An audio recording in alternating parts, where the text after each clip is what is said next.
Hello friends. आज मैं आपको अतिसार के विषय में बताऊंगी। अतिसार का अर्थ होता है अतिसरनम अतिसार। मतलब जैसे कि बहुत ज्यादा जब हमारे शरीर से जल की मात्रा, जो मल जो है वो जल के रूप में निकलता है, उसका परित्याग होता है, तो वो अतिसार उसको कहते हैं। तो इसकी परिभाषा जैसे है अप्राकृतिक एवं प्रायशः जल बहुल मल का पुनः पुनः परित्याग करना ही अतिसार कहलाता है। मतलब कि हमें जब बार बार और बिना रुकावट के हमें ऐसे लगता है कि जैसे बस एक बारी होके अब आप वॉशरूम होके आते हैं तो फिर से आपको जाने की इच्छा रहती है। और उसमें क्या होता है कि जल बहुल मल रहता है। उसमें जो मल होगा, मल की जो कंसिस्टेंसी होती है वो थिक रहता है ऐसे, जो नॉर्मली इसमें कंसिस्टेंसी पतली रहती है, मतलब जल की मात्रा उसमें ज्यादा रहती है। तो तब हम उसे अतिसार कहते हैं। जब वो बार बार करते हैं हम, तो उसको अतिसार की परिभाषा में हम उसको मानते हैं।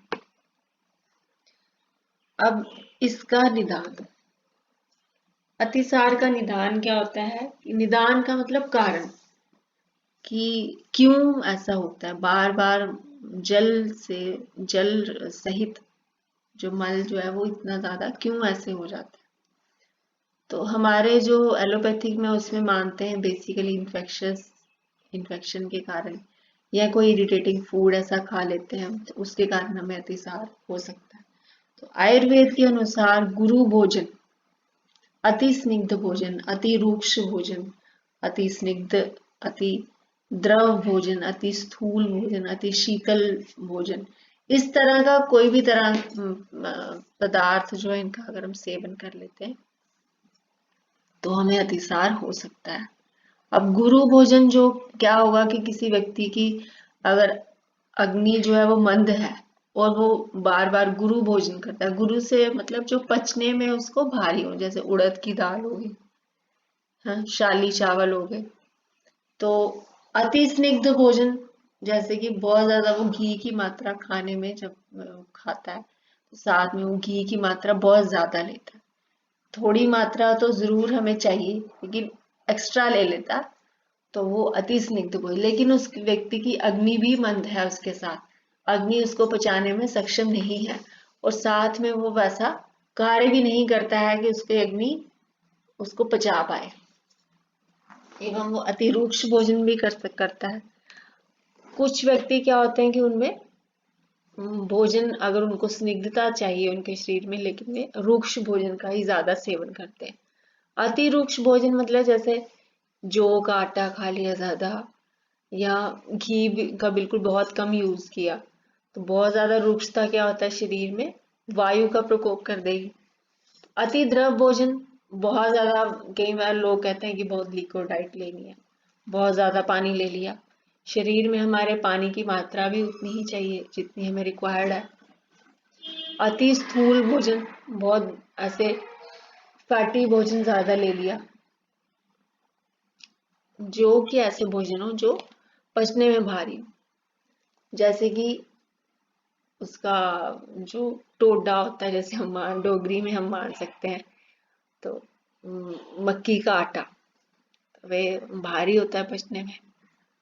उसको अगर हम ले लें, अति शीतल भोजन मतलब ठंडा, जैसे हम ठंडा खाना खाते रहे बार, और ये आप कहो कि आज हमने खाया और कल हम बीमार हो जाएंगे, ऐसा नहीं होता है। ये किसी किसी कंडीशन में ही होता है।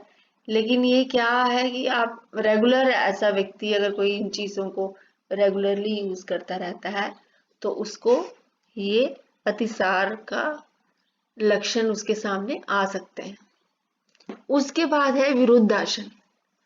विरुद्धासन हो गया कि जो भोजन हमने करना है उसके उसका अलग अलग, उसका दो, जैसे दो भोजन है जिनका हम यूज इकट्ठे नहीं कर सकते, तो वो भी हमें कई बार वो खराब लगते हैं। जैसे मछली और दूध का सेवन माना जाता है कि उसको एक साथ सेवन नहीं करना चाहिए।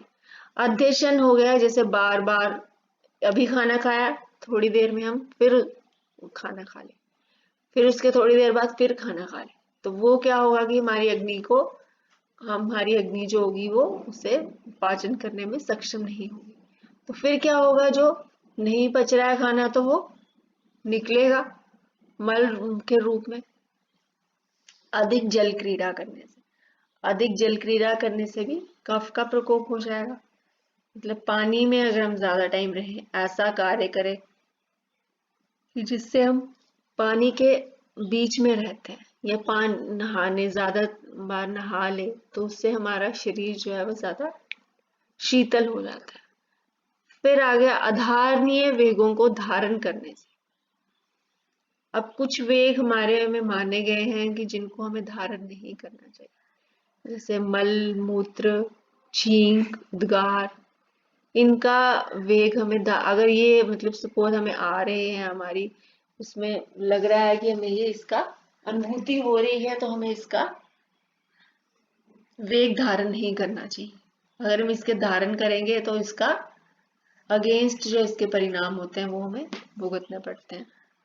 जैसे हम मूत्र का अगर परित्याग नहीं करते हैं उसके आने पर, तो मूत्र दूषित हो जाता है और उसके अंदर से हमें इन्फेक्शन होना शुरू हो जाती है और धीरे धीरे हमें वात का प्रकोप हो जाता है। इसी तरह से हम मल का भी अगर हम नहीं करते हैं तो हमारे पेट में विषटंभ हो जाएगा, आटोप हो जाएगा, पीड़ा हो जाएगी। तो ये सब वात को बढ़ाएंगे और धीरे धीरे अतिसार के रूप में निकलते हैं। इसी तरह से दूसरा अगर लास्ट इसका जो मान सकते हैं, ऐसे तो इसके बहुत सारे कारण हैं। ये हम जो मेन कारण है ये बता रही हूँ मैं। इसमें कृमि दोषों के, जो कि एलोपैथी में भी माना गया है, कृमि दोषों से मतलब कि जो